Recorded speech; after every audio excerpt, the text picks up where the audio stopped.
ऐसे कई सारे मोमेंट्स आते हैं कि यार ये वाली नौकरी मिल जाए ना सब ठीक हो जाएगा, ये वाली गाड़ी मिल जाए सब ठीक हो जाएगा, ये इंसान मिल जाए सब ठीक हो जाएगा। एक काम करते हैं, दिल्ली में रहते हैं ना, मुंबई चले जाएं सब ठीक हो जाएगा, मुंबई में रहते हैं ना, लंदन चले जाते हैं सब ठीक हो जाएगा। गुलजार साहब से मेरी बात हुई थी। I had the privilege to be in the same room with him 1.5-2 घंटे। पहली फिल्म कर रहा था मैं, कामयाब, उस टाइम पे गाने लिख रहा था और मुझे प्रॉब्लम ये हो रही थी कन्विंस करने में डायरेक्टर को कि ये जो लिखा है वो अच्छा है, मुझे ऐसा लग रहा था। हाँ, क्योंकि हर राइटर को लगता है कि उसने तो बेस्ट लिखा है। एक गुलजार साहब का मैंने एक इंटरव्यू देखा था जहाँ वो बता रहे हैं कि हिंदी, उनसे पूछा गया था कि धुन पहले आती है या गाना पहले आता है, तो वो थोड़ा सा इरिटेबल हो गए थे। उन्होंने बताया कि मैं इतने सालों से ये बात बता रहा हूँ कि हमेशा धुन ही पहले आती है और उस पर गीत लिखा जाता है। जो ईमानदारी आप दुनिया में ढूंढ रहे होते हो वो आपको खुद को देने की जरूरत होती है। बट कहीं ना कहीं एक महत्वाकांक्षा तो होती है ना किसी भी राइटर की कि अगर हम कुछ कैसा भी लिख रहे हैं तो वो लोगों तक तो पहुंचे। बिल्कुल वो है, लेकिन वो महत्वाकांक्षा अगर मैं लिखते हुए ला रहा हूँ ना तो फिर वो नहीं पहुंचेगा। कविता जिसके अस्तित्व को नहीं मानता है ब्रह्मांड, मैं बस एक कविता लिखकर अमर होना चाहता हूँ। जब हम बात करते हैं राइटर की, चाहे वो सिनेमा के राइटर हो, यहाँ के भी, पैसे का मामला बहुत जल्दी उसमें जुड़ जाता है। बॉलीवुड के साथ भी, बॉलीवुड के राइटर्स के साथ भी वो है। जब हम बहुत किस्से सुनते हैं कि साहिल लुधियानवी ने कहा कि, तो उन्होंने बड़ी अच्छी बात बोली। उन्होंने बोला कि नीरज, जब कोई इंसान हीरा बेचता है तो उसे भी ये लोगों को बताना पड़ता है कि देखो ये हीरा है, इसकी वैल्यू है, इसे ले लो, आप तो सिर्फ ख्याल बेच रहे हैं। मैं लिखता हूँ कि अपना जिया हुआ ही कई बार जी सकूं और जो जी नहीं पाया उसे अपने लिखे में पा सकूं। ये कहना है स्क्रीन राइटर, लिरिसिस्ट, उपन्यासकार नीरज पांडे का, जिनके गीत आपने मिसेस राम प्रसाद की 13वीं जैसी फिल्मों में सुने होंगे। नेटफ्लिक्स की कई सीरीज़ में भी उन्होंने संवाद लिखे हैं। 2 किताबें आई हैं, दोनों उपन्यास हैं। एक किताब का नाम है दूर आसमान में और कहीं और पर कहाँ, ये इनकी हालिया किताब है। आज के इस पॉडकास्ट में हमारे साथ नीरज पांडे हैं, जिनके साथ बहुत मज़ेदार बातचीत होने वाली है कि एक लेखक अलग अलग चीज़ों को लेकर कैसे सोचता है, एक लेखक के कौन से पसंदीदा लेखक होते हैं, उनका कैसे स्ट्रगल होता है, एक लेखक जो मुंबई में गीत भी लिख रहा है, जो संवाद भी लिख रहा है, लेकिन उपन्यास भी लिख रहा है।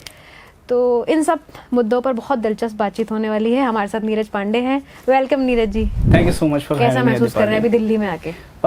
मुझे होम कमिंग वाली फीलिंग आ रही है कि मैं किसी से बात भी कर रहा था, वी वर शूटिंग समथिंग, तो 2004 में मैं पहली बार दिल्ली आया था और 2013 में मैं दिल्ली से चला गया था। और बड़ा दुख था कि यार दिल्ली छोड़ कर क्यों जा रहा हूँ मैं, दिल्ली से, मतलब दिल्ली तो घर है ना यार, दिल्ली छोड़ कर क्यों जा रहा हूँ। और अब जब मैं वापस आया हूँ तो इस बार किताब को लेकर वापस आया हूँ, आपसे बातचीत हो रही है, तो बड़ी होम कमिंग वाली फीलिंग है।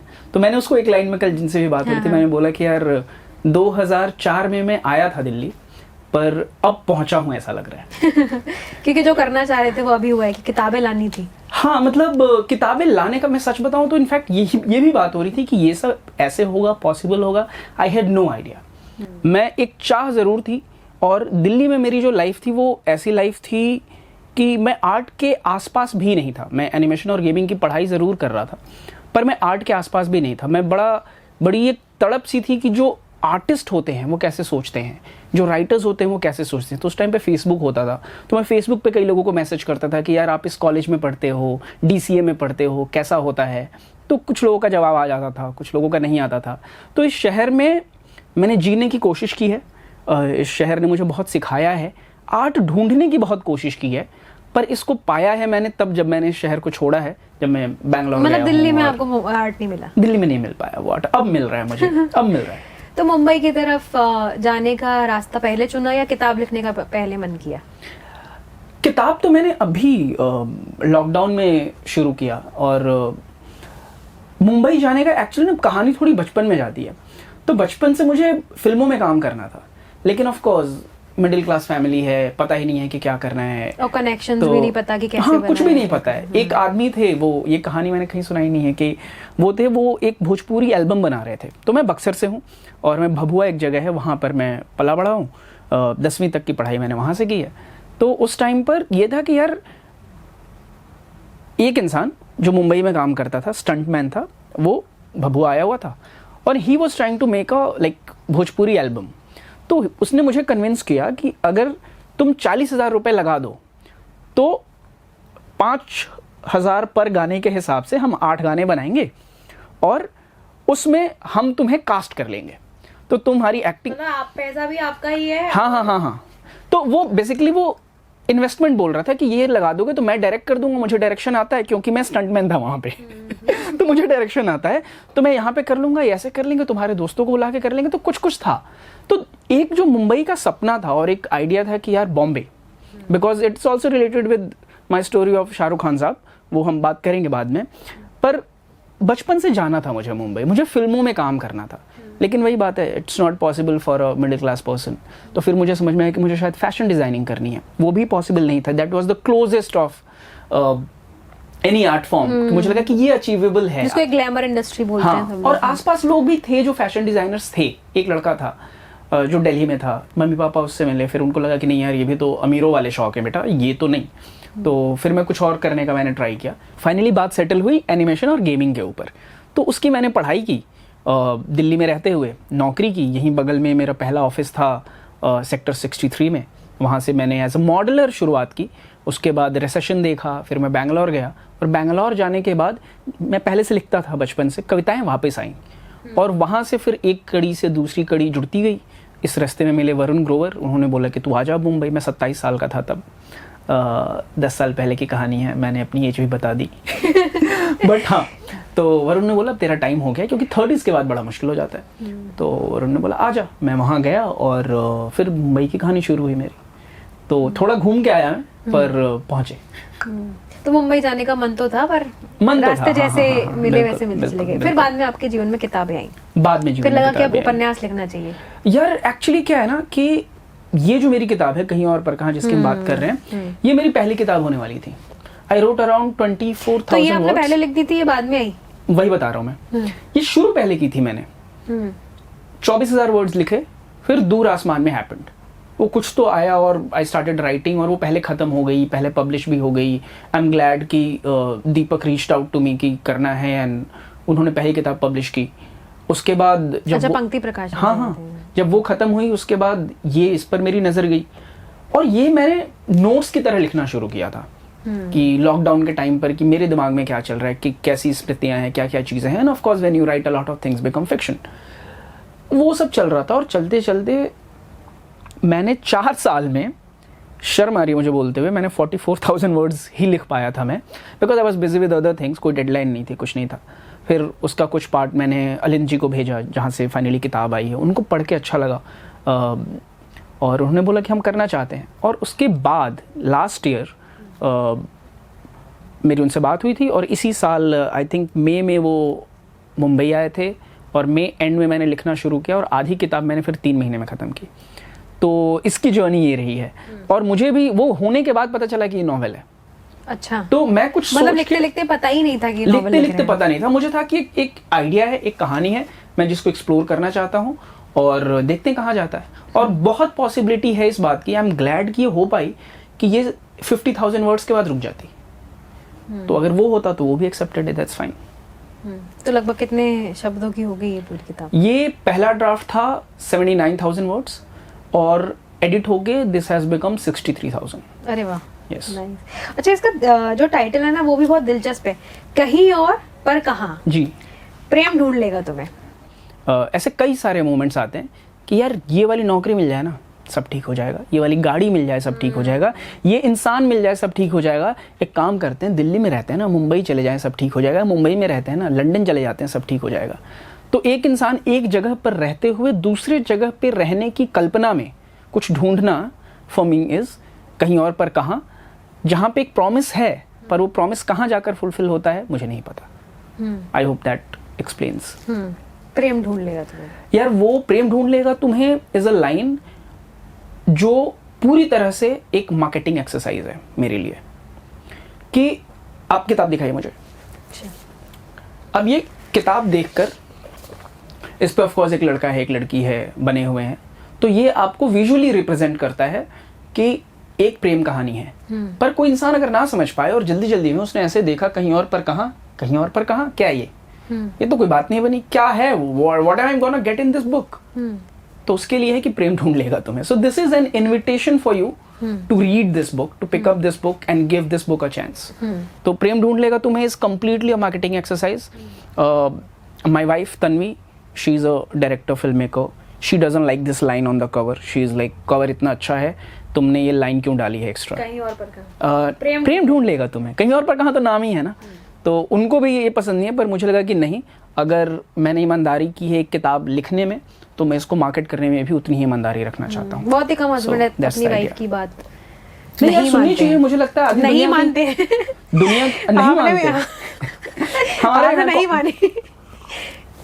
मैंने यहाँ पे, हाँ, because she came from a point of view कि यार वो एस्थेटिक पॉइंट ऑफ व्यू से आ रही थी कि एक लाइन एक्स्ट्रा लग रही है, इसमें थोड़ी ज्यादा लग रही है। उनका एस्थेटिक बड़ा स्ट्रांग है चीजों को लेकर। लेकिन फिर भी आपने तो नहीं मानी, हाँ, क्योंकि मेरा पर्पस इसके साथ, मेरे को यहाँ पे किताब के साथ ईमानदारी निभानी थी। ताकि खैर लोगों तो- को प्रेम ढूंढता रहे। यस, वही आइडिया है। अच्छा, मेरे लिए ना एक बड़ी इंटरेस्टिंग सी ये एक मिस्ट्री भी होती है, और मुझे बड़ा एक्साइटेड भी करता है ये सवाल। और मैं हर व्यक्ति जो कहानी लिख रहा है, उपन्यास लिख रहा है, किताबें जिनकी छप रही हैं, और जो फिल्मों में भी कुछ कुछ लिख रहे हैं, उनसे मैं हमेशा ये सवाल करती हूँ कि जब आप फिल्मों के लिए लिख रहे हो और जब आप एक क्रिएटिव राइटिंग कर रहे हो, वो क्रिएटिव राइटिंग में उतनी फ्रीडम शायद नहीं होती होगी, क्योंकि आपके पास एक कहानी है, आपको उसके इर्द गिर्द गाने लिखने हैं।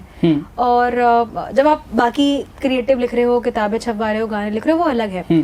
तो इससे कैसे आप डील करते हो? गुलजार साहब से मेरी बात हुई थी। I had the privilege to be in the same room with him 1.5-2 घंटे। पहली फिल्म कर रहा था मैं, कामयाब, उस टाइम पे गाने लिख रहा था, और मुझे प्रॉब्लम ये हो रही थी कन्विंस करने में डायरेक्टर को कि ये जो लिखा है वो अच्छा है। मुझे ऐसा लग रहा था। हाँ, क्योंकि हर राइटर को लगता है कि उसने तो बेस्ट लिखा कि हाँ, कि ये अच्छा है। नहीं, मतलब मैंने 5 ड्राफ्ट करने के बाद ले जाता था। अच्छा। ऐसा नहीं है कि ये मुझे बिल्कुल नहीं लगता, मैं किसी मुगालते में नहीं हूँ कि ये बेस्ट है। Even with this book I sure कि अगर मैं दोबारा लिखूंगा तो और बेटर लिख पाऊंगा, पर ये अभी का सच है। तो ले जाता था, मुझे लगता था यार ये सही लग रहा है, तो उनको लगता था नहीं यार ये थोड़ा ना, इसको ये एक बात नहीं बन रही, इसको ठीक। डायरेक्टर कहते थे। हाँ, गुलजार साहब से मेरे इस बारे में बात हुई कि आपने कैसे बेचा, क्योंकि जब आपने चीज़ें शुरू की थी ये तो बड़ी अलग सी बात थी ना, कि एक अलग तरह की ही राइटिंग, और पूरा उनका body of work is not conventional at all. तो उन्होंने बड़ी अच्छी बात बोली, उन्होंने बोला कि नीरज, जब कोई इंसान हीरा बेचता है तो उसे भी ये लोगों को बताना पड़ता है कि देखो ये हीरा है, इसकी वैल्यू है, इसे ले लो, आप तो सिर्फ ख्याल बेच रहे हैं। दूसरी लाइन गुलजार साहब की, और आप अगर किसी फिल्म के लिए गाना लिख रहे हैं या किसी के साथ कोलैबोरेट करके काम कर रहे हैं, तो ये समझना कि आपको बेटर पता है कि उसको क्या चाहिए। उसको ये पता हो सकता है कि उसे ये, कई बार ये हो सकता है कि उसे पता हो कि उसे ना पता हो कि क्या चाहिए। कई बार ये हो सकता है कि उसे ना पता हो कि क्या चाहिए, पर उसको ये पक्का पता होता है कि उसे क्या नहीं चाहिए। तो एक बहुत बड़ी मशीनरी में आप एक पुर्जा लगा रहे हो जो अपने आप में परफेक्ट होना चाहिए, अपने आप में उसका पूरा अस्तित्व है। उसको हटा दोगे तो वो चीज़ वैसी नहीं रहेगी, बट दैट पुर्जा is still contributing to a bigger machinery, and when it fits it should look like something which is, कि ये अलग से नहीं लगा है, ये उसका पार्ट ही है। तो ये काम है गाने तो गाने लिखने भी का। वही है। हाँ। तो जैसे गाने लिखने में मुझे लगता है वो जो रिस्ट्रिक्शंस होती है ना, मुझे बड़ा हेल्प करती हैं। I will take a little bit of more time to explain this.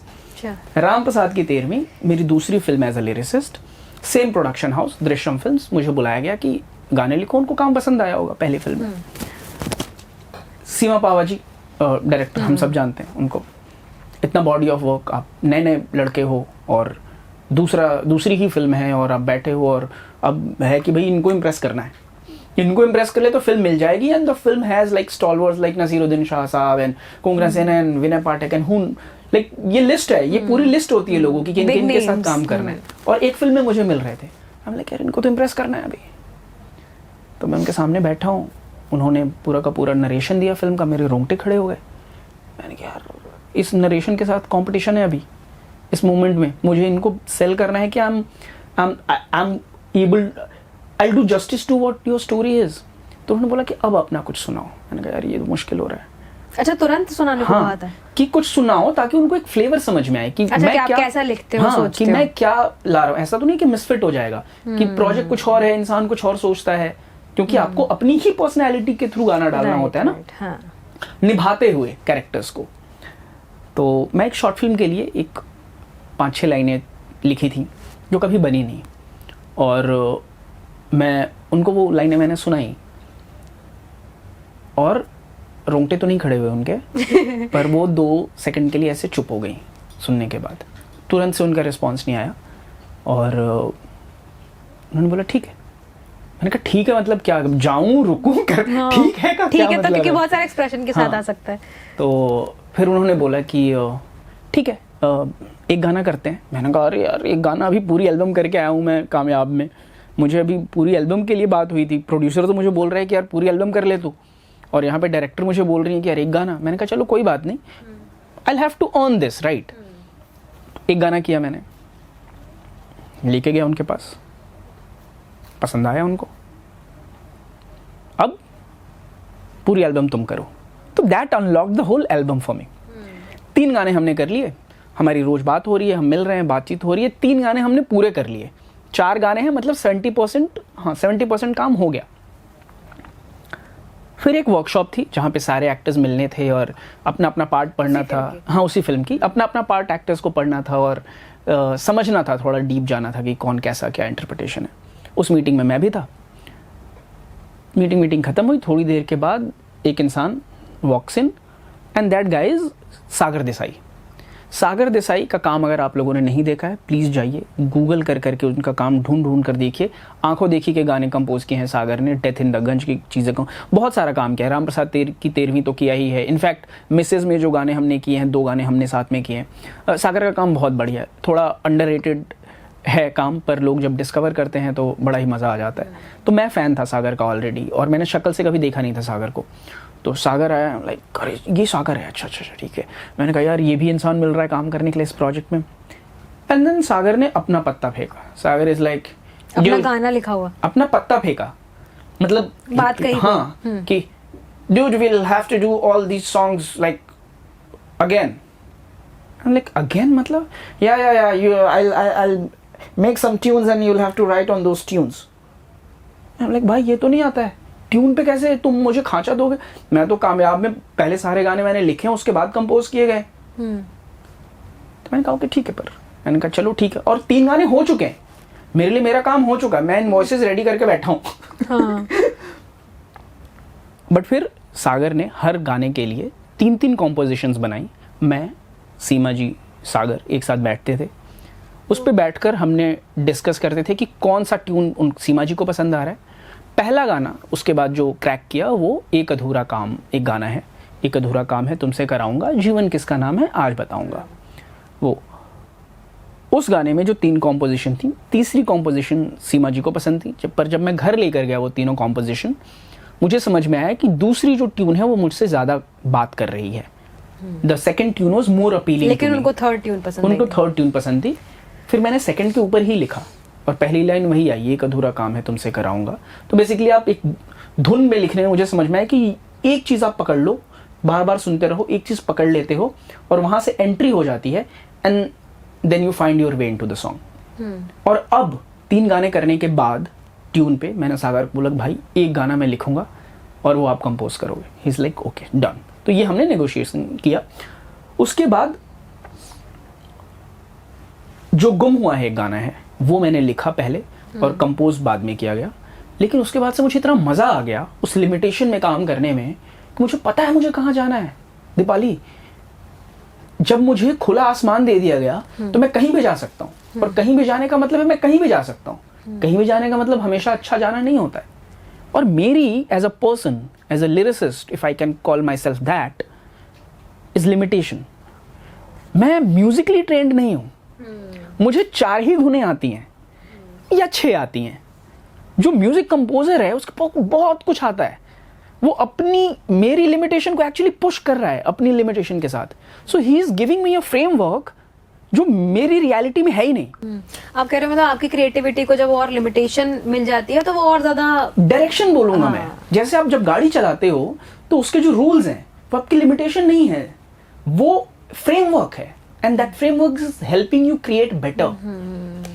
तो जो भी गाने मिसेस के रहे या जो रहे, अगर वो ट्यून नहीं होती तो मैं कुछ भलता सा ही लिख देता, क्योंकि मेरे दिमाग में भलती ट्यून ही चल रही है। एक गुलजार साहब का मैंने एक इंटरव्यू देखा था जहाँ वो बता रहे हैं कि हिंदी, उनसे पूछा गया था कि धुन पहले आती है या गाना पहले आता है, तो वो थोड़ा सा इरिटेबल हो गए थे। वहाँ उन्होंने बताया कि मैं इतने सालों से ये बात बता रहा हूँ कि हमेशा धुन ही पहले आती है और उस पर गीत लिखा जाता है जी। लेकिन आपने ये बताया कि कई बार ऐसा भी है कि गाने भी पहले लिखे गए हैं और धुन बाद में बनी है। तो जो एक प्योरेस्ट माइंडसेट होता है ना, वो शुरू में हम सबका होता है। जब हमको कम पता होता है ना तो हमें कॉन्फिडेंस ज़्यादा होता है, हमें लगता है हमें ही पता है ना, क्योंकि हम नुआंसेस नहीं समझ रहे होते हैं, हमें नहीं पता है कि ये तो उस टाइम में मुझे भी लगता है कि हाँ पहले मैं पहले लिखूंगा फिर कंपोज होगा, फिर बाद में कि नहीं भाई ये प्रोसेस बहुत हेल्प कर रहा है, वो कि पहले धुन आ रही है और फिर आप लिख रहे हो। और वो जो डायरेक्टर मना कर रहा था ना कि यार ये फिट नहीं बैठ रहा है, वो सच में फिट नहीं बैठ रहा था उस मोमेंट में, और आपको करने के बाद समझ में आता है कि हाँ यार ये तो नहीं बैठ रहा था, बात तो सही है। तो it's a very collaborative medium जहाँ पे the other person's responsibility is to enhance your work, it's not a limitation, it's a framework.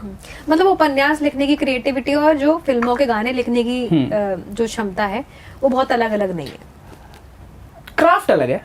हाँ, अब इसके लिए तो मैं सच बताऊं, बहुत ईमानदारी से मैं बता रहा हूँ, मैं ये जो किताबें मैंने लिखी हैं मैं इसको कोई स्किल मानता ही नहीं हूँ अपने लिए, मेरे लिए कोई स्किल नहीं है ये। मैं बैठता हूँ और लिखना शुरू करता हूँ, मुझे नहीं पता है कहाँ पे कौन सी बात जा रही है, कहाँ क्या जा रहा है, मुझे मजा आ रहा है। while I'm writing I'm discovering myself। जैसे फिल्म के गानों में अगर मैं बात करूं तो मुझे पता है कि इस तरह का कोई मूड है, जैसे एक अधूरा काम है के लिए फील का रेफरेंस ये था कि आज चल के तुझे मैं लेके चलूं एक ऐसे गगन के तले, जो गाना है मैंने कहा यार ये तो नहीं होगा ना भाई, इतना बड़ा गाना तुम मुझे दे रहे हो करने को, ये नहीं हो पाएगा। But it is the beauty of the musician and the director and other people जिन्होंने पॉसिबल बनाया। इसके लिए तो, और मुझे पता था कि ये किस तरफ जाने वाला है लगभग मोटा मोटा, इसमें पता नहीं होता है। When I'm writing I'm basically talking to myself and I'm discovering the story कि यार ऐसा हो सकता है क्या, अच्छा ये यहाँ चली गई कहानी, यार बड़ा इंटरेस्टिंग है, चलो करके देखते हैं। मतलब इसमें कई ब्रांचेस खुलती है, वहाँ पे नहीं खुल सकती। हाँ मतलब इसमें अब मैं कहीं भी जा सकता हूँ क्योंकि स्टेक्स कम है ना, इस पे किसी का पैसा नहीं लगा हुआ है, किसी के करोड़ों रुपए नहीं लगे हुए हैं, यहाँ पे मैं अपने हिसाब से कर रहा हूँ, यहाँ पे करोड़ों रुपए मिलने की संभावना है। हाँ बिल्कुल है। और कल बड़ा इंटरेस्टिंग, जब ऑक्सफोर्ड में हमारा इवेंट था और चीज़ें हो रही थी और लोग पूछ रहे थे कि कैसा लग रहा है, इनफैक्ट फ्रेंड्स भी पूछ रहे हैं अभी 1 महीना होने वाला है किताब आने को, कैसा लग रहा है। मैं यार सिंक ही नहीं कर पाया हूँ कि अभी कैसा लग रहा है। और उस एक मोमेंट में मुझे ऐसे हिट किया, भाई ये क्या हो रहा है, मैं ऑक्सफोर्ड में खड़ा हूँ दिल्ली में, उसी सीपी में जहाँ पे मैं ऐसे धूल फाँकते हुए घूमता रहता, 250-250 रुपये की टी शर्ट जनपद से खरीदी है, आइडिया भी नहीं था कि इस कैफे में जा सकते हैं, वहाँ पर आकर ये हो रहा। और मैं तो मज़े के लिए लिख रहा था यार, तो मुझे लगा मैं झूठ बोल रहा हूँ क्या लोगों से, मैं तो मज़े के लिए कर रहा था, ये क्या हो रहा है। The purpose was never to reach an Oxford and have that event, ये मैं मज़े के लिए लिख रहा हूँ और ये बस हो रहा है। और बट कहीं ना कहीं एक महत्वाकांक्षा तो होती है ना किसी भी राइटर की कि अगर हम कुछ कैसा भी लिख रहे हैं तो वो लोगों तक तो पहुंचे। बिल्कुल वो है, लेकिन वो महत्वाकांक्षा अगर मैं लिखते हुए ला रहा हूँ ना तो फिर वो नहीं पहुंचेगा। लिखते हुए मुझे लिखने पे ईमानदार रहना है, मार्केट करते हुए मुझे मार्केटिंग पे ईमानदार रहना है। आप समझ रहे हो। और कल किसी ने, मैं एक और सवाल ऐड कर देता हूँ इसमें आपकी ही बात में, कल किसी ने बोला कि आप फिल्मों में काम करते हो तो आप फिल्मों के लिए आप की किताब लिखते हुए सोचते हो क्या कि फिल्मों के लिए लिखते हो। मैंने कहा नहीं, पहली किताब जो मेरी थी उस पर कई लोगों ने बोला फिल्म बनाओ, वो नहीं बन सकती है, जिस फॉर्म में है वो नहीं बन सकती है, because it's more of internal monologue, बनेगी भी तो फ्लॉप होगी, मैं बता रहा हूँ। इस पे बन सकती है। और ये थॉट मुझे लिखने के बाद समझ आया। It's like when I am writing a book and I'm thinking about a screenplay already, that means I'm being in a relationship and thinking about other women. Not my style. तो मैं लिखने के बाद देखूंगा कि इसका क्या हो सकता है, क्योंकि मैं अपने मजे के लिए लिख रहा हूँ यार, मैं अपनी क्यूरियोसिटी फॉलो कर रहा हूँ, मैं नहीं, दूसरा एलिमेंट नहीं चाहिए मुझे। दिन में वैसे ही मुझे 2 घंटा मिल रहा है ये लिखने के लिए, तो मैं इधर के मजे पूरे लेना चाहूंगा, उसके बाद देखूंगा कि दूसरे मजे में क्या ले सकता हूँ। ये भी लाइन तो गड़बड़ी लग रही है। कौन सी? ये पहले इधर के मजे ले लेता हूँ। हाँ, ऑफ कोर्स, मैं I am just having fun, मेरा कोई बड़ा पर्पस नहीं है, I am just having fun. मेरा कोई, वो लोग बोलते हैं ना कि राइटर क्या, मैं कुछ नहीं कहना चाहता हूँ। आपको जो सुनना है आप सुन रहे हो, मुझे कुछ कहना नहीं है, मैं अपने हिस्से का मजे ले रहा हूँ। बस आप तक जो पहुंच रहा है वो आपका है। मतलब कुल मिला के बात ये है कि आप जो भी पहला क्राफ्ट, जो भी आप काम कर रहे हो, चाहे आप गाने लिख रहे हो या आप उपन्यास लिख रहे हो या गीत लिख रहे हो, कुछ भी आप जो कर रहे हो आप बस वही करो पूरी सच्चाई के साथ। हाँ, जब मार्केटिंग कर रहे हो तो हाँ, जैसे हाँ, आपने एक लाइन इसमें आपने बताया ना, मार्केटिंग पर्पस से बिल्कुल जोड़ी प्रेम ढूंढ लेगा तुम्हें। बिल्कुल। जब हम बात करते हैं राइटर जी। की, चाहे वो सिनेमा के राइटर हो यहाँ के भी, पैसे का मामला बहुत जल्दी उसमें जुड़ जाता है। हाँ, बॉलीवुड के साथ भी, बॉलीवुड के राइटर्स के साथ भी जी। वो है। जब हम बहुत किस्से सुनते हैं कि साहिल लुधियानवी ने कहा कि 1 रुपया ज्यादा लूंगा, यार ये सब जो पूरी कहानी है हमने सुनी है। राइटर्स को क्रेडिट शुरू से नहीं मिलता था, लिरिसिस्ट को तो साहिल लुधियानवी ने वो क्रेडिट भी दिलवाया। बिल्कुल। उस स्ट्रगल की हम बात करेंगे कि वो बाकी किस तरह से अलग है। पहले फाइनेंशियल सेटलमेंट की बात करते हैं कि वो क्या इतना पैसा वहाँ मिल जाता है कि कोई भी राइटर कह सके कि हाँ आई एम हैप्पी। यार आई लीड अ डिसेंट लाइफ। मैं अच्छी कॉफ़ी पीता हूँ, मैं अच्छे कपड़े पहनता हूँ, ठीक ठाक जीवन है, ऐसा नहीं कि उसमें स्ट्रगल्स नहीं है। मुझे जो भी दिया है मेरी लाइफ में, जो भी चीज़ें अभी हैं, इनफैक्ट यहाँ तक कि मेरी वाइफ तक फिल्म इंडस्ट्री नहीं दिया है मुझे। और जब हम पैसों की, आई एम श्योर बहुत सारे लोग हैं जो वो फेस करते हैं कई बार, क्योंकि कई बार किसी जगह को समझने के लिए, जैसे मैं अभी यहाँ आया हूँ, मैं यहाँ नेविगेट नहीं कर पाऊँगा फ्रीली, मुझे यहाँ कुछ टाइम बिताना पड़ेगा। तो उस तरह से फिल्म इंडस्ट्री में भी आपको टाइम बिताना पड़ेगा टू अंडरस्टैंड कि हाउ थिंग्स वर्क। जो मुझे बहुत ईमानदारी से मैं ये कहना चाहूँगा कि मुझे लगता है कि राइटर्स के अंदर सॉफ्ट स्किल्स की बहुत कमी है। वो क्या है? How to present yourself, how to talk to the other person, how to have a good conversation, how to not drop the ball in a conversation.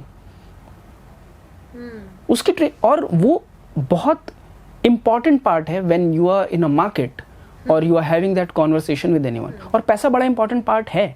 मैं चाहूंगा कि हर राइटर पैसे के बारे में सोचे। तो पैसा इंपॉर्टेंट है।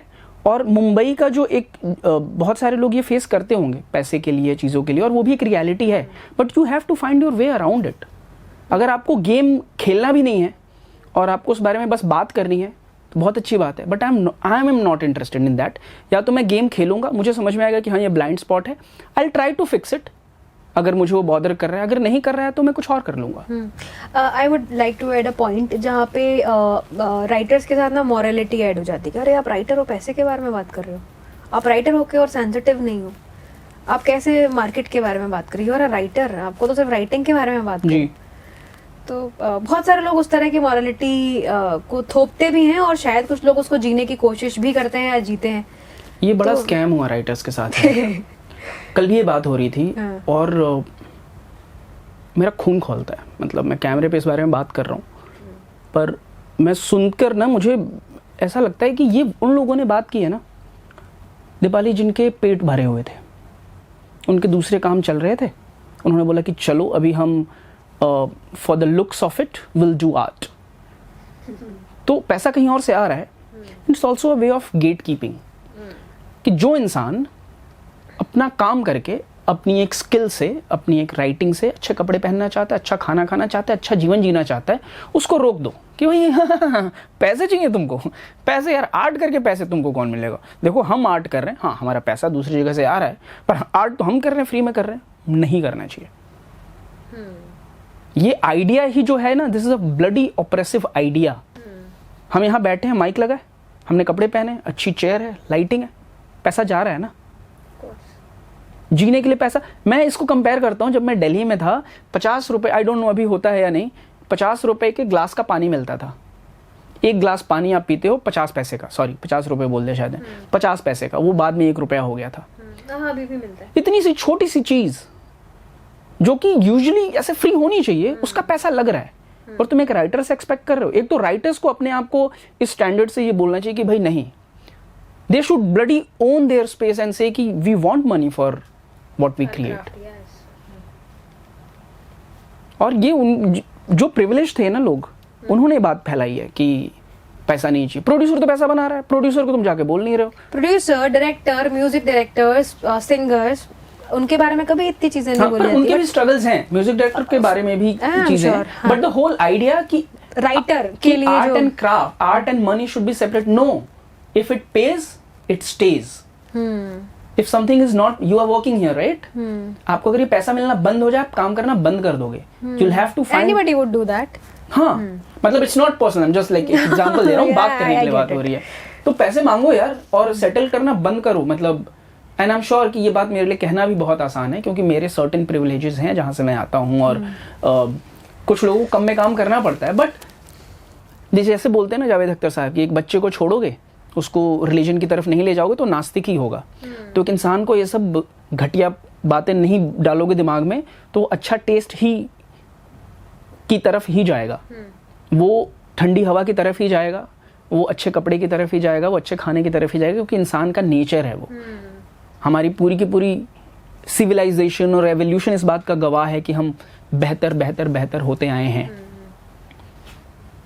इसी स्ट्रगल की जब हम बात कर रहे हैं, जावेद अख्तर साहब का स्ट्रगल हमने उनकी सीरीज में देखा था, सलीम जावेद वाली जो सीरीज थी, वहाँ पर मैंने कुछ लोगों के कमेंट देखे, उन्होंने बताया कि जब जावेद साहब ये कह रहे हैं ना कि मैं तो बाहर बेंच पे सो जाता था, सड़क पे सो जाता था, स्टेशन पे सो जाता था, तो वहाँ किसी एक लड़की का मैंने कमेंट देखा कि आप पुरुष थे तो यहाँ पे कर पाए, मैं महिला हूँ तो मैं ये नहीं कर सकती, मैं अगर मैं यही स्ट्रगल करना चाहूँ और मुझे फिल्म इंडस्ट्री में जाना है और मुझे सड़क पर सोना पड़ेगा, मैं नहीं सो सकती। बिल्कुल। तो एक पुरुष का स्ट्रगल इसी इंडस्ट्री में और महिला का स्ट्रगल कितना अलग है। तो आपको नहीं लगता कि महिलाएं तो पीछे रह जाती हैं इस तरह के स्ट्रगल में, इस तरह की चीजों में? बहुत कम महिला गीतकार हैं जिनके हम नाम याद कर पाते हैं। मिसेस की स्क्रीनिंग थी नोएडा में, it was a private screening, अभी फरवरी में ही मैं आया था, उसी टाइम रिलीज भी हुई थी। तो फिल्म की एडिटर हैं प्रेरणा, बहुत कमाल के इंसान, बहुत प्यारी दोस्त है मेरी। उनकी मम्मी ने स्क्रीनिंग रखी थी अपनी सोसाइटी में, तो मैं यहाँ था, तो उन्होंने बोला कि why don't you attend that, तुम वहीं पे हो। तो मैं चला गया वहाँ पे, बहुत सारे आदमी औरतें सोसाइटी के बहुत सारे लोग आए देखने के लिए। उसके बाद एक इंसान ने बोला कि वहाँ पे वैसी वाली बात होगी कि इन्होंने तो गाने लिखे हैं, तो थोड़ा वो बूके बूके, मैंने कहा अरे यार ये तो मैं इसके लिए तो नहीं आया था, बट खैर अच्छा लगा मुझे। वहाँ पे एक इंसान आया, बोले कि अच्छी फिल्म बनाई है औरतों के लिए। मैंने कहा आदमियों के लिए है वो फिल्म। सर आप फिर से देखो। तो ये जो रास्ता है ना कि औरतों तो अपनी लड़ाई लड़ी रही है ना, वो तो कई टाइम से लड़ रही है। मुझे लगता है कि जो प्रिविलेज आदमी है, जो मेरे जैसे लोग हैं, उनको वो जगह बनाने की ज़्यादा ज़रूरत है उनको, और वो शुरू करना पड़ेगा कम बोलने से, थोड़ा सुनना शुरू करना पड़ेगा हमें। And I have been like guilty of this as well in my life, कि जहाँ पे मुझे लगता है कि हाँ मैं बता देता हूँ ना कि कम करना पड़ेगा, सुनो। मैं इनफैक्ट बता रहा हूँ दीपाली आपको, मैं जिस घर से आता हूँ, जो मेरी प्रिविलेजेस हैं, सेम कहानी, और सिर्फ जेंडर की अगर मैं बात करूँ, मेरी जो बहन है ना, उसकी कहानी मेरी कहानी नहीं है, जबकि हम सेम फैमिली में हैं, सारी प्रिविलेजेस हैं। तो मैं जो दिल्ली 2004 में आ पाया चाचा के पास, वो लड़की थी, वो नहीं आ सकती थी कभी भी, तो मम्मी पापा के पास रही और उसके बाद उसकी लाइफ की जर्नी हुई। तो ये तो है ही है, और छोटी छोटी चीज़ें जो हैं बहुत कंट्रीब्यूट करती हैं। आपकी सेक्सुअलिटी कंट्रीब्यूट करती है, आपका जेंडर आइडेंटिटी कंट्रीब्यूट करता है, मेरा सवर्ण होना इस समाज में कंट्रीब्यूट करता है। मेहनत तो बहुत कहीं पीछे आती है, और बहुत आसान है ये इस बारे में बोलना कि यार हमने क्योंकि हम सबकी एक अंडरडॉग स्टोरी भी चल रही है ना, कि हमारे साथ गलत हुआ। जैसे मेरे लिए भी है कि यार देखो यही सीपी में घूम रहे थे भाई, धूल खाते हुए, अभी आए यार बड़ा मज़ा आ रहा है। पर ये स्टोरी जितनी मेहनत की है, उससे ज़्यादा प्रिविलेज की है। कि मुझे घर में पैसे नहीं भेजने थे, मुझे माँ बाप ने बोला ठीक है। जैसे मैं जब मुंबई गया तो एनिमेशन और गेमिंग की नौकरी लेकर ही गया था, पर 2 महीने बाद वो कंपनी फ्रॉड निकली। पर I was already in Mumbai, एक फिल्म साइन भी कर ली थी 1 महीने के अंदर ही। तो मेरे पास कुछ काम था, पर मेरे पास पैसे नहीं थे 1 साल तक। दोस्तों ने हेल्प किया बड़ा। अब सेम सिचुएशन में अगर कोई एक इंसान हो जिससे घर में महीने के 5,000 ही भेजने हो, नहीं कर पाएगा। उसको वो नौकरी कोई कुछ ना कुछ ढूंढना पड़ेगा जिसकी वजह से वो 5,000 रुपए कमा पाए। जिम्मेदारी तो है ही, वो कैसे भागेगा उनसे। तो अगर हम किसी भी सक्सेस स्टोरी की जब बात करते हैं तो हम उसके प्रिविलेजेस की बात करनी चाहिए। और आपकी बात सही है कि औरतें तो, और उसकी जगह वो आदमी को बनानी पड़ेगी, क्योंकि जिसके पास जगह है वही दे सकता है, जगह तो उतनी है। फिल्मों की दुनिया और ये जो दिल्ली वाली दुनिया है, क्योंकि आप तो दिल्ली कई समय रहे भी हैं, और अब तो प्रकाशनों से भी आपकी बातचीत हो रही है, कुछ ऐसा फर्क नजर आता है बहुत? है तो वे ऑफ डीलिंग में या काम के कल्चर में, काम को लेकर? मुझे लगता है दिल्ली थोड़ा राजा लोग हैं दिल्ली में, थोड़ा आराम से चलते हैं। अच्छी बात है या बुरी है? तो पता नहीं, ये बात है, कॉन्टेक्स्ट पे डिपेंड करता है। मुझे लगता है कि मुंबई में काम जल्दी होता है, लोग पंक्चुअल हैं, जो टाइम बोलते हैं उसका मतलब वो टाइम है। दिल्ली में पंक्चुअल है, 1 घंटा लेट ही तो है। हाँ एग्जैक्टली, तो काफी डिफरेंस तो नहीं है मुझे लगता है। पर ये मुझे लगता है, मैं कई बार थोड़ा सा दिल्ली का जो एक मेरी इनफैक्ट अभी नवीन जी से भी इस बारे में बात हो रही थी कि दिल्ली का जो एक मर्दानापन है ना नेचर में, जो हवा में, वो थोड़ा अनकंफर्टेबल कई बार करता है। पैट्रियार्कल कहना चाह रहे हैं? Patriarchal and the whole patriarchy is one part of it. The whole projection of being an alpha. कि तू आखिरी बात नहीं बोलेगा, मैं बोलूंगा। हाँ तो ये कैसे हो रहा, हाँ तो ये कर ले। वो एक जोक है ना कि मेरठ के 2 लोग थे, जा रहे थे, और एक की तो एक ने बोला कि यार तेरी साइकिल बड़ी आवाज़ करती है, इसमें तू तेल क्यों नहीं डलवा लेता? तो दूसरे ने बोला हाँ तो क्या बात हो गई, तारी भी तो लड़की भाग गई थी पिछले साल। That is Delhi for me. वो मुझे लगता है यार कि थोड़ा मतलब कर सकते हैं हमारा एक ऐसा ही था कि दिल्ली में अगर 2 लोग भिड़ गए हैं, मतलब 2 वाहन अगर भिड़ गए हैं, तो वो आपस में उतर के मारपीट करेंगे और 1 घंटे तक उसी में लगे रहेंगे। और मुंबई में अगर दिल्ली में खरोच भी आ गई तो भी, और मुंबई में आप एक्सीडेंट भी हो जाए और बहुत आपको गंभीर चोटें भी आ गई तो भी सामने वाला कहेगा क्या, और वो कहेगा क्या, और दोनों निकल जाएंगे। वहाँ पे वो मॉरल रिस्पॉन्सिबिलिटी ले लेते हैं लोग कि यार ओ मुझसे ठुक गई, ओ यार भाई सब ठीक है, क्या करना है बताओ, वो है। पर आई थिंक दोनों शहर का नेचर, जैसे मैं बोलता हूँ कि परफेक्ट शहर कौन सा होगा, जहाँ पे दिल्ली का इंफ्रास्ट्रक्चर हो और मुंबई के लोग हो। ये पॉसिबल नहीं है, तो ये पॉल्यूशन ही कम हो जाए अभी वो। हाँ मुझे लग रहा है हम दिल्ली की थोड़ी बेचिंग करने की तरफ जा रहे हैं, तो नहीं ऐसा नहीं है। तो दिल्ली तो बहुत सारी चीजों में बहुत अच्छा भी है, आई एम श्योर, और हर शहर की अपनी खूबी तो होती है।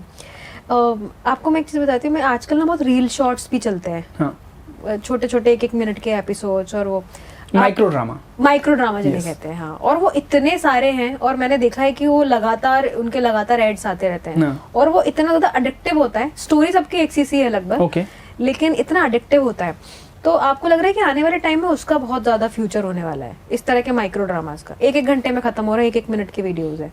लग तो रहा है, हो सकता है उसका रीजन ये है, मतलब इट्स नॉट जस्ट फीलिंग कि आपके पास लैपटॉप स्क्रीन लिमिटेड है, टीवी लिमिटेड है, फोन अनलिमिटेड है, और फोन आता रहेगा, तो वो format is going to stay. अब उसमें स्टोरी टेलिंग कैसे होने वाली है, क्या होने वाली है, वो मुझे नहीं पता, पर वो तो हाँ मतलब micro drama is here to stay is what I feel.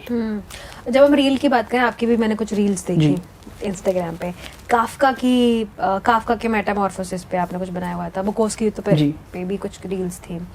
Kafka के मेटामॉर्फोसिस की हम बात करेंगे अगर, तो उस तरह का जब कोई राइटर लिखता है, उसके पीछे आपको क्या साइकोलॉजी समझ में आती है? क्योंकि आपने बहुत सारे कुछ साइकोलॉजी के भी वीडियोस डाले। I think that you understand psychology. हाँ मैंने पढ़ाई की है साइकोलॉजी की, बीच में 2-3 सर्टिफिकेशंस मैंने किए थे, तो इसीलिए मुझे लगा कि you can better answer this question कि काफका की राइटिंग तो बहुत सारा, अभी I think I have not uploaded that reel yet, पर डाल दूंगा मैं, जिसमें मैंने बात की है काफका, दोस्तोव्स्की और बुकोस्की, तीनों की जो राइटिंग है, मतलब दोस्तोव्स्की और काफका की तो बहुत एविडेंटली अपने डैड के रिलेशनशिप से आती है, जहाँ पे बहुत सारा ट्रॉमा है। काफका के डैड ने जब वो 9 या 12 साल का था तो उसको बालकनी में बंद कर दिया था ठंड की रात में, और वो पूरी रात ठिठुरता रहा, और उस चीज़ के लिए मतलब ही हैज़ एक्सेप्टेड कि उस चीज़ ने उसकी राइटिंग को बहुत इन्फ्लुएंस किया है। सो काफका की राइटिंग बहुत ज़्यादा सेल्फ लोदिंग से आ रही है, और उसी का एक इंटरप्रिटेशन है metamorphosis, and when he is not trying to impress you because he is not writing for you. लेकिन राइटर के जो खुद के पर्सनल ट्रॉमास होते हैं, वो उनकी राइटिंग को बहुत इम्पैक्ट करते हैं। बिल्कुल। तो वो उसने तो इनफैक्ट काफका की बहुत फेमस कहानी है ये कि उसने अपने दोस्त को बोला था कि मेरे मरने के बाद ये सब जला देना, और 90% of the work he could not even finish, तो पर उसके दोस्त ने नहीं जलाया, उसने बोला कि इसको पब्लिश करते हैं। तो वो कहानी है उसकी, तो वो उस स्पेस से आता है, सेल्फ लोदिंग के स्पेस से आता है। I don't think he had a very good life in that sense, but he wrote. और उसका लिखना, कई बार लोग ना इस चीज़ को रोमांटिसाइज करते हैं, मैं बोलता हूँ कि मुझे लगता है लोग दुख को ही रोमांटिसाइज करते हैं। आई एम लाइक वही तो उसका that if there is one lesson you should take from Kafka is not to lead that life. Then how will they write such और चीज देखो, दुख जो है ना वो सबसे लोएस्ट हैंगिंग फ्रूट है। दुख तुम्हारे डीएनए में कोडेड है, फियर तुम्हारे डीएनए में कोडेड, वो तुम्हें मिलेगा ही, तुमको ढूंढने की जरूरत नहीं है। You can write for other spaces as well, of course you will write about दुख, लेकिन वही सीख करते रहना लाइफ के साथ बेईमानी लगती है मुझे। लाइफ लिखने के लिए नहीं मिली है, लिखना is a by product of your life. वो आपने चूज किया है, आपको जीवन मिला है जीने के लिए, आप लिख रहे हो वो उसका पार्ट है। And sometimes people because of these stories and the idea of गरीबी कि भाई हमें तो पैसा नहीं चाहिए, लोगों ने जो फीड किया है उसकी वजह से पीपल आर लाइक अच्छा पैसा नहीं चाहिए तो ये वाली लाइफस्टाइल ठीक लग रही है हमें, जहाँ पे हम द स्टार्विंग आर्टिस्ट भी बन सकते हैं और थोड़े मेंटल भी हो सकते हैं और चाय की दुकान पर हम बीड़ी पीते हुए बात कर लेंगे और एंड में हम इस वजह से मर जाएंगे कि हमारे पास पैसे नहीं थे इलाज कराने के। लोगों ने ना शायरी शेर जब ये इनके बारे में बात करते हैं तो वो सोचते हैं कि जितना दुख होगा ना उतना ज्यादा वो रोमांटिसाइज अपने भीतर फील कर पाएंगे, उतना ज्यादा मजा आएगा, उतना ज्यादा उनके भीतर से वो कविता निकलेगी। इनफैक्ट कई बार ये सवाल पूछे भी जाते हैं कि दुख कैसे आपको मांझ रहा है। दुख मांझेगा आपको अलग से, आपको उसकी ऑनलाइन शॉपिंग करने की जरूरत नहीं है कि ऐड टू कार्ट कर दिया आपने दुख को, दुख मिलेगा आपको, वो डीएनए में। In fact I was talking to a friend, psychologist है वो, और हमारी बात हो रही थी and he was working on this theory कि कैसे अगर दो लोग जिनको एंजाइटी हो ही ना लाइफ में किसी भी तरह की, they can't reproduce because the idea of survival comes from anxiety of dying. तो दोनों इंसान अगर उनको है ही नहीं तो anxiety that is now also we are talking about the mental space and mental health, you have to understand it is part of you and now you get to like manage it, कि manage कैसे कर रहे हो। तो anxiety होगी भाई, जो हमारी मम्मियों को सरसराहट घरबराहट डरडराहट होती थी ना, वो एंजाइटी है, एड्रेस करो, समझो उसे और एड्रेस करो, पर एंजाइटी होगी। तो दुख के लिए उसकी शॉपिंग करने की जरूरत नहीं है, दुख होगा। और मेरी अंडरस्टैंडिंग ये है, मतलब बड़ी एक इंटरेस्टिंग सी कहानी मैंने पेशवा हाँ. मैंने नाम पहली बार सुना, आपके रील में ही देखा था, लेकिन वो कहानी बड़ी इंटरेस्टिंग लगी कि अलग अलग तरीके से लेटर लिख पाते। वो क्या कहानी थी? तो पेशवा की कुछ 5 या 6 ऑफिशियल ऐसे पर्सनैलिटीज थी, सूडोनेम्स नहीं बोलूंगा because that is not the right word to describe what he was going through. Maybe he was going through some mental bipolar kind of personality. Again fix नहीं करना चाहता हूं मैं इस चीज को क्योंकि मुझे नहीं पता, स्पेकुलेशंस हैं और इन चीजों को फिक्स नहीं कर देना चाहिए, वरना वो हो जाता है कि अरे पागल है वो, वैसा वाला हो जाता है, वो नहीं करना चाहता हूं मैं। So he was going through some condition, उसकी वजह से ही हैड डिफरेंट पर्सनैलिटीज और उनका पूरी लाइफ में जो काम है वो 70-75 नामों से उन्होंने पब्लिश किया है। अलग अलग पर्सनैलिटीज थी, मतलब अगर पेशवा इस पॉडकास्ट में होते तो सिर्फ वही होते। 2 लोगों की जरूरत नहीं पड़ती। तो ये वाली एडिटिंग होती है ना, यहाँ भी वो बैठे हैं। हाँ, एक मैंने ये वाली भी रील की थी। तो पेशवा का वो था यार, और जब उनका काम आप मतलब एक ही किताब पढ़ी है मैंने पेशवा की और वही इतनी इंटरेस्टिंग है कि आप सिप सिप में पढ़ते हो, द बुक ऑफ डिस्कॉर्ड, और वो पढ़ के आपको समझ में आता है। इनफैक्ट कहीं और पर कहाँ में भी पेशवा का जिक्र आता है, एक जगह मैं देख रहा था वापस, तो एक जगह पे पेशवा का जिक्र है, तो मुझे बड़ा वो फैसिनेटिंग लगा। तो हाँ, इंडिया में मुझे थोड़ा पैरेलल, नॉट एग्जैक्टली बट स्वदेश दीपक में दिखता है वो। उनको बाइपोलर डिसऑर्डर तो था। हाँ, उनको था। वो हमें पता है तो हम वो क्लेम कर सकते हैं। हाँ, तो खैर उनकी तो फैमिली ने भी बोला है। हाँ। उसी रील में मैंने ये देखा कि आपने जब बुकोस्की की बात कर रहे हैं तो वो कह रहे हैं कि जब आप बुकोस्की का शायद लाइन था ना कि आप चीज़ें जब ठीक करते हैं, सुधारते हैं, तो वो फिर लिटरेचर नकली हो जाता है। हाँ, मतलब मोटा मोटा आइडिया, मतलब he was a very raw writer यार। वो अपने डिप्रेशन से लड़ने के लिए लिख रहा था। उसको जो गुस्सा आता था उस टाइम ना फेसबुक था ना ट्विटर था, तो वो उधर ही लिख देता था कि भाई ये लिख दिया मैंने। तो उसको लगता है कि जो लोग थोड़ा क्यूरेट करके बात करते हैं ना, जैसे हेमिंगवे है, Hemingway is beautiful and Hemingway का लाइफ आई फील लिटरेचर जितना मुझे समझ में आता है वाज आल्सो वेरी परफॉर्मेटिव। उसके बच्चे ने, उसका जो तीसरा बेटा है, if I am not wrong, एक बार आप लोग फैक्ट चेक कर लीजिएगा क्या है, but the whole idea is कि उसके बेटे ने बात एक्सेप्ट की है कि हेमिंगवे एक जगह पे ने बोला था उसको कि being a man is a tough job. So he was also trying to perform the whole alpha male personality कि मैं शिकार करता हूँ, मैं बड़ी दाढ़ी रखता हूँ, मैं ऐसे बात करता हूँ और मेरा लिटरेचर ऐसा है. तो बुकॉस्की बोलता था भाई एक्टिंग कम करो थोड़ी. बीइंग राइटर आप किस तरफ हैं? आपको लगता है कि अगर हम किसी चीज़ को काट छाट रहे हैं, अपने लिखे को एडिट कर रहे हैं, उसमें कुछ सुधार कर रहे हैं, पहले ड्राफ्ट को अगर 10वां ड्राफ्ट भी बना दिया तो वो गड़बड़ है मामला, वो नहीं करना चाहिए या वो नकली हो गया? ये पूरी तरह आपके ऊपर डिपेंड करता है जो लिख रहा है. मैं क्या करता हूँ, मैं अपना प्रोसेस बताता हूँ. दूर आसमान में एडिट करने के लिए मुझे लोग नहीं मिल रहे थे. Publisher was not on board, I was unable to find people.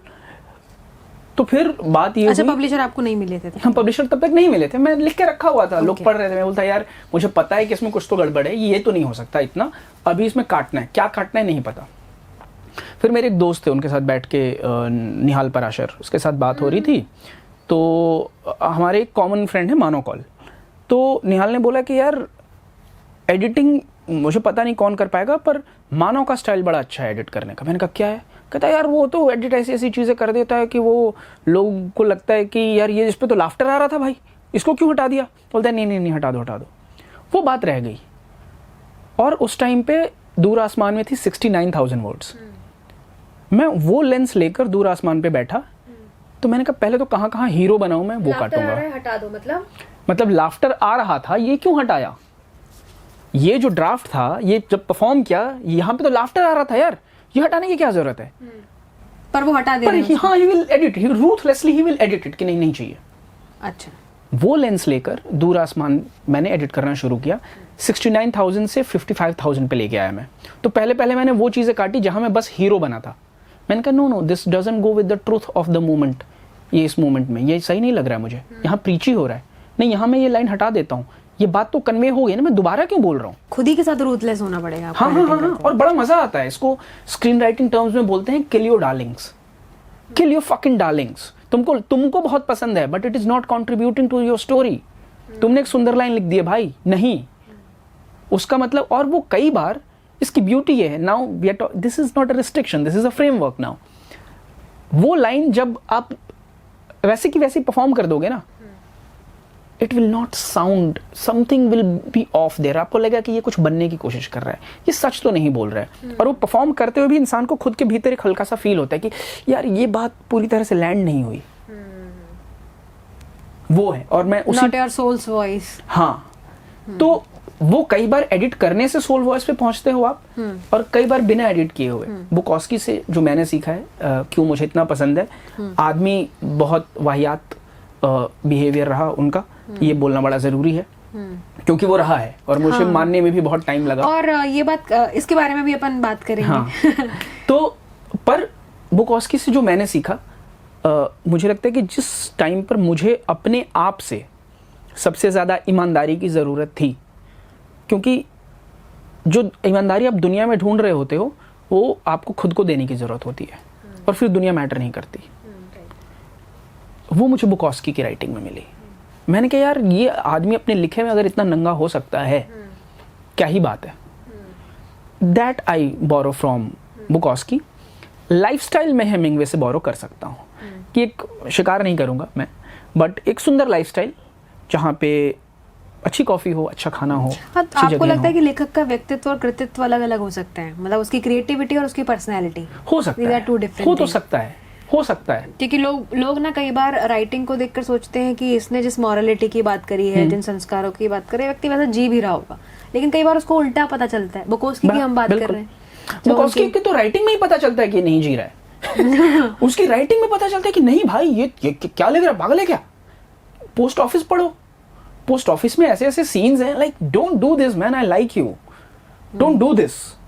हाँ एग्जैक्टली. आप जब किसी की एक इमेज बना लेते हैं और आपको लगता है कि ये तो बहुत महान लिखने वाला कमाल का राइटर है, ये तो ऐसा नहीं कर सकता, फिर आपको पता चलता है कि नहीं वो भी ऐसा ही कर रहा था, क्योंकि आप बड़े डिसअपॉइंट होते हो कि यार ये जो लिख रहा है वो फिर आ कहाँ से रहा है. अगर इसको जी नहीं रहा है तो ये आ कहाँ से रहा है. एक आदमी के में होते हैं 10-20 आदमी जिनसे भी मिलिए, कई बार मिलिए, और रोल्स भी अलग अलग है ना. जिनको पढ़िए उनसे मत मिलिए. इनफैक्ट एक किताब है Paul Johnson, if I am not wrong, Paul Johnson की एक किताब है इंटेलेक्चुअल्स. आई थिंक 12 या 14 आदमियों को पकड़ा है उसने, हिस्टोरिकल फिगर्स, और उसके ऊपर बात की है. कि कैसे उनकी पब्लिक लाइफ और पर्सनल लाइफ एकदम उल्टी थी।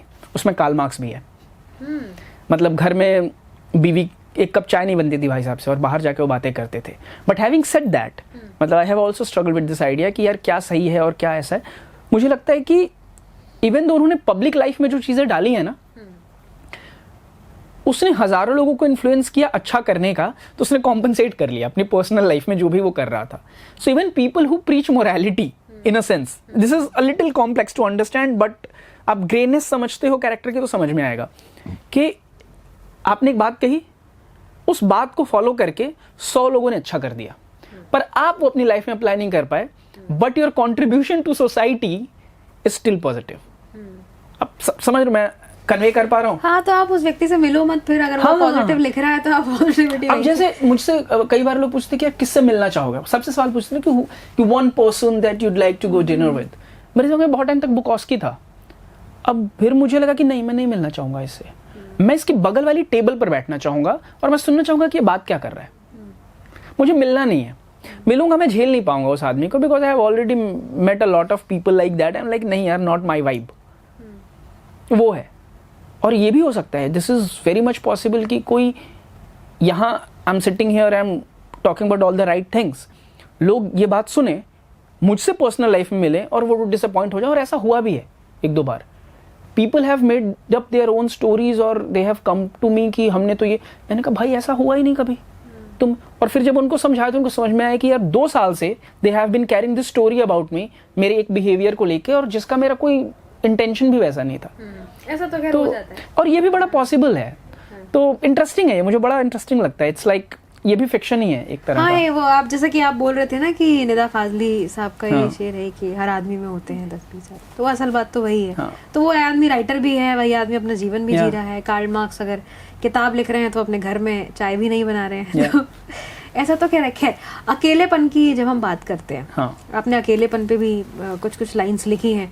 जैसे निर्मल वर्मा जैसे लेखक लिखते हैं कि, शायद निर्मल वर्मा का ही कोट है कि एक लेखक के अकेलेपन और दुनिया के अकेलेपन में बड़ा फर्क होता है। बीइंग राइटर, आपका इस पे क्या कहना है? मुझे लगता है कि लेखक लोग थोड़ा, I love Nirmal Verma, but they romanticise a lot about themselves and that is the job. वो जॉब डिस्क्रिप्शन भी वही है। मुझे लगता है कि लेखक वो प्रिविलेज आदमी है जिसको वो अकेलेपन को लिख पाता है। That is the only difference, that is the only difference. मुझे लगता है मेरी माँ को अगर लिखना आता, राइटिंग वाला, अगर इन्होंने, वो समाज ने वो जगह दी होती जहाँ पे वो भी ये कर पाती, तो वो मुझसे तो बेटर लिख रही होती। कुछ लास्ट क्वेश्चंस हैं, 1-2 की। बहुत फिलोसॉफी भी है आपकी राइटिंग में, बहुत फिलोसॉफिकल टच भी वहाँ मिलता है। आपकी खुद की फिलोसॉफी क्या है? यार बदलती रहती है फिलोसफी तो। फिलोसफी की सुंदर बात यही है ना कि you'll read a lot of like philosophical figures in history, आपको लगेगा ये सही बोल रहा है, फिर आप दूसरा पढ़ो ये भी सही बोल रहा है, तीसरा पढ़ो ये भी सही बोल रहा है, वो सब सही है। फिलोसफी अपने आप में कंप्लीट नहीं है। फिलोसफी का implication is what you want in your life. तो जिस मोमेंट में आप हो, सारी फिलोसफीज आपकी हेल्प के लिए बनी है। You are not the one serving the philosophy. Philosophy has to serve you. तो वो आपको चूज करना पड़ेगा कि उस मोमेंट में आप जिस जगह पे हो। जैसे मुझे अभी मेरी फिलॉसफी, अगर मुझे लगता है कि किस चीज को लेकर भी ये बात है ना कि किस चीज को लेकर मेरी क्या फिलॉसफी है, मेरी लाइफ को लेकर, जब आप जिस तरह का जीवन जी रहे हैं, आप किताबें लिख रहे हैं, तो कभी आप अकेले में सोचते होंगे ना कि व्हाट इज लाइफ, तब वहाँ आपको जो आंसर मिलता है, उसके लिए दूर आसमान में पढ़ें आप। मुझे I have seen writers मुझे अच्छा जीने में बड़ा इंटरेस्ट है, मुझे नई चीजें करने में बड़ा इंटरेस्ट है। मुझे लगता है कि वो मुझे सुख देता है। मुझे एक तरह की सिक्योरिटी भी सुख देती है और एक तरह का एडवेंचर भी सुख देता है। सिक्योरिटी मुझे ताकत देती है वो एडवेंचर कर लेने की, और एडवेंचर से मैं फिर सिक्योरिटी की तरफ वापस आना चाहता हूँ। तो मोटा मोटा एक तरह का फिलॉसफी। हाँ, दूर आसमान में has a lot of these questions actually. नहीं, but I have seen writers, उनसे कई बार ऐसा होता है कि उनका जो ये मार्केटिंग स्किल है ना कि ये आप कैसे करते हैं, तो देखिए आप उसके लिए मेरी किताब हाँ, पर वो ऑलरेडी 250 पेजेस लिखे हुए हैं। अब मैं उसको क्या ही जवाब दे पाऊंगा उसका। कभी आइडेंटिटी क्राइसिस जैसी चीज़, कोई भी इंसान अपनी आइडेंटिटी कैसे क्रिएट करता है? एक राइटर के साथ कितना आइडेंटिटी क्राइसिस कई बार हो जाता है। निर्मल वर्मा जैसे उनका ये कोट है कि जब लेखक लिखना बंद कर देता है तो उसके पास कुछ होता नहीं है दुनिया को दिखाने के लिए सिवाय अपनी शक्ल के। तो जब आप ऐसी इंडस्ट्री में हो जहाँ आपको लगातार काम तो करना है लेकिन काम दिखाना भी है, वहाँ पे कभी ऐसा होता है आइडेंटिटी क्राइसिस पैदा हो रहा है? आइडेंटिटी क्राइसिस काम को लेकर तो पैदा नहीं हुआ है, पर लाइफ में रहा है कि यार जैसे मैं एनिमेशन और गेमिंग कर रहा था तो मुझे लग रहा था कि हाँ आर्ट तो मैं कर रहा हूँ, पर this is not exactly the kind of art I want to do. अब जैसे मैं इंडस्ट्री में काम कर रहा हूँ तो मुझे लगता है यार ये 4 एवेन्यूज़ और हैं, मैं ये कर सकता हूँ। जैसे मुझे वर्कआउट बहुत पसंद है, तो lot of people meet me and they are like are you an actor? मैंने कहा नहीं, राइटर जा सकता है जिम, यू नो। पर ये भी एक हाँ, है कि ये राइटर कि हो, आप इतना कैसे सोच रहे हो? एक कोट है व्हाइट लोटस का। व्हाइट लोटस देखा है आपने? नहीं। अरे देखो यार क्या सुंदर शो है भाई, देखो प्लीज़। 3rd सीज़न बहुत अच्छा नहीं है, पर उसमें एक कोट है कि जहाँ पे एक कैरेक्टर है और वो थक जाती है और वो बोलती है कि I am still like paraphrasing कि I don't seek God for meaning because it is not God, it is time that will give it meaning. So I am borrowing that. It is the time that will give you your identity, your job. और ये मेरे लिए है कि my job is to follow my curiosity as of now, कि वो कहाँ लेके जाता है। और ये बड़ी इंटरेस्टिंग बात है कि जब मैं यहाँ आया हूँ, आपसे बात कर रहा हूँ और लोगों से बात कर रहा हूँ, तो बहुत सारी बातें मुझे सुनने को मिल रही हैं जिसके बारे में मुझे कोई आइडिया ही नहीं था। एंड आई एम इंटरेस्टिंग कि this is also becoming something. तो वो टाइम दे दूंगा। जैसे मेरी पहला जॉब इंटरव्यू था यार मुंबई में, बट जैसा कि मैंने बताया कि नौकरी चली गई थी, 1 साल तक पैसे नहीं थे, दोस्तों के बहुत उधार हो गए थे, 95,000 टू बी प्रिसाइज। और मैं गया हूँ और फाइनल राउंड सब हो गया है, and finally I am meeting the CEO of the company and he is asking कि what kind of writer are you Neeraj? हाँ, तो मैंने कहा give me 5 years to write and then I will tell you what kind of writer I am. क्योंकि जब तक आप लिखोगे नहीं, जब तक करने से बनेगा ना आइडेंटिटी, तो जब तक मैं करूंगा नहीं, और देखते हैं और 10 साल 15 साल 20 साल में मैं क्या करता हूँ। पर अभी मैं कंफर्टेबल हूँ what ever I am doing, मुझे मज़ा आ रहा है और मैं एक्सप्लोर कर पा रहा हूँ, और इसी बहाने दिल्ली आना हो जाता है, आप लोगों से बात हो जाती है, तो ये तो सबसे बेस्ट है। या तो खाना मिल जाता है यार दिल्ली का इतना अच्छा। हाँ, दिल्ली की कुछ तारीफ कर दी, थैंक गॉड। ये जो खाना तो बहुत अच्छा है। ये जो खराबी से शुरू हुई थी पॉडकास्ट के आखिर में ये अच्छाई के साथ, और सबसे अच्छी बात यही है कि जीवन कितना भी खराब तरीके से शुरू हो, अगर उसका जो एंड है वो अच्छा हो रहा है तो फिर सब अच्छा है। I hope this is not the end, but या नहीं, end of this podcast, end of this podcast. तो कैसा लग रहा है आपको राइटर बन के, इस फील्ड में रह के? कैसी वाइब रहते हैं, कितना, और खुद को लेकिन बेचना तो पड़ता ही है ना आपको, अलग अलग प्रोडक्शन हाउसेस में जाना है। हाँ, मुझे तो मजा आता है। गेम है, मजा आता है। अरे ये हुआ नहीं हुआ, अरे अच्छा हो गया, ओके। इसके साथ साथ बुक लिखने की भी और है प्लानिंग क्या? चलो ठीक है, अगले साल एक और किताब आ जाएगी। अच्छा, उपन्यास? पता नहीं, वो पता चलेगा, वो मेरे पब्लिशर बताएंगे। तो इसी को लिखते हुए पता नहीं था उपन्यास बनेगा, तो ओके। थोड़ा सा मतलब पता होना थोड़ा कई बार बोरिंग हो जाता है, कई बार नहीं पते में। कविताओं की तरफ नहीं कोई रुझान है आपका? कविताएं मैंने बहुत लिखी हैं यार, मेरी कुछ मतलब कविताओं की किताब नहीं, अभी तो नहीं। इस देश में मुझे लगता है 2 लोगों की कविताओं की किताब चलती, गुलजार साहब की और जावेद अख्तर साहब की। जब उस उम्र में चले जाएंगे तो शायद हो जाए, बाकी तो आज का सच तो यही है। तो एक काम करते हैं, फिर ये पॉडकास्ट खत्म होते होते आपकी कोई कविता ही सुन लेते हैं। किस तरह की कविता सुननी है आपको? जैसी आप सुनाना चाहें। ठीक है, ये ठीक है, विदाउट एनी भूमिका आई स्टार्ट के। नहीं, आप भूमिका भी बना सकते हैं। नहीं, इट्स ओके। भूमिका खराब कर देती है ना फिर, वो इंटरप्रिटेशन आपको जो लगता है वो। मैं अपने कवि होने का भ्रम पाले रखता हूँ। मैं अपने कवि होने का भ्रम पाले रखता हूँ। कविता जिसके अस्तित्व को नहीं मानता है ये ब्रह्मांड, बहुत छोटी सी चीज़ है, इट्स इनसिग्निफिकेंट। कविता जिसके अस्तित्व को नहीं मानता है ब्रह्मांड, मैं बस एक कविता लिखकर अमर होना चाहता हूँ। दुनिया के सारे कवि कवि होने के भ्रम में अमरत्व का भ्रम पाले बैठे हैं। कईयों ने पाली हैं बिल्लियां भी। बिल्लियां खाती हैं, खेलती हैं, सोती हैं और कवि के घर में ऐसे चलती हैं मानो उनके चलने से चल रहा हो ये ब्रह्मांड। बिल्लियां जीती हैं अपना जीवन बिना किसी अमरत्व की आशा में। बिल्लियां नहीं लिखती कविता। बिल्लियां जीती हैं अपना जीवन बिना किसी अमरत्व की आशा में। बिल्लियां नहीं लिखती कविता। कवि बेचारा इतना बेचारा कि बिल्ली के हिस्से आए हैं 9 जन्म और कवि के हिस्से ऐसी ही कोई बेतुकी कविता जो आधी नींद में लिखी गई है। ये बहुत सुंदर कविता है। बड़ा मजा आया लेकिन आपसे बातचीत करके। ये हमारा पहला कॉन्वर्सेशन है वैसे तो। इट डजंट फील लाइक ना कि हाँ, हम पहली बार बात कर रहे हैं। हाँ, तो वो बात करके मतलब मुझे लगता है पॉडकास्ट की खूबसूरती है कि आपको पता ही ना चले कि आपने इतनी सारी बातें कर ली और इतने सारे टॉपिक्स पे बातचीत हो गई। हमने राइटर्स के स्ट्रगल पे बातचीत कर ली, आपकी फिलोसफी जान ली, इतने बड़े बड़े राइटर्स के बारे में बात हो गई, उनकी पर्सनल लाइफ की बात हो गई। बहुत ही अमेजिंग था। पहले मुझे नहीं लग रहा था कि इतनी बातचीत हो पाएगी क्योंकि आपने बोला कि 145 की जगह 245। अरे वो टाइपो हो गया यार एक तो फोन। और मजे की बात है जब मैंने आपको टाइपो भेजा ना तो उसमें भी टाइप हो गया। The spelling of typo itself was wrong. खैर ये तो अब क्या कर सकते हैं, इसमें तो टेक्निकल फॉल्ट्स है। खैर बहुत अच्छा लगा कुल मिलाकर आपसे बातचीत करके और आई होप कि आपकी जब अगली किताब आएगी तो और खूब सारी इसी तरह की बातचीत होंगी, फिल्म पे, सिनेमा पे, उपन्यास पे, आपकी कविताओं पे और बाकी के राइटर्स पे और उनके पर्सनल किस्सों पे भी। जी आई एम श्योर अगली बार जब बात हो मेरे पास कुछ और हो कंट्रीब्यूट करने के लिए। आई एम श्योर अभी भी बहुत सारी बातें बाकी रह गई हैं लेकिन टाइम की अपनी कुछ लिमिटेशंस हैं, तो उसके आगे हम सब बंधे हुए हैं। Thank you so much for having me here. Well congratulations आपकी किताब के लिए और आपके भविष्य के लिए बहुत सारी शुभकामनाएं। फिर मिलेंगे। बहुत अच्छा लगा आप आए, बहुत सारी बातें हुई। नमस्कार, आप देख रहे थे अमर उजाला काव्य। मैं दीपाली अग्रवाल।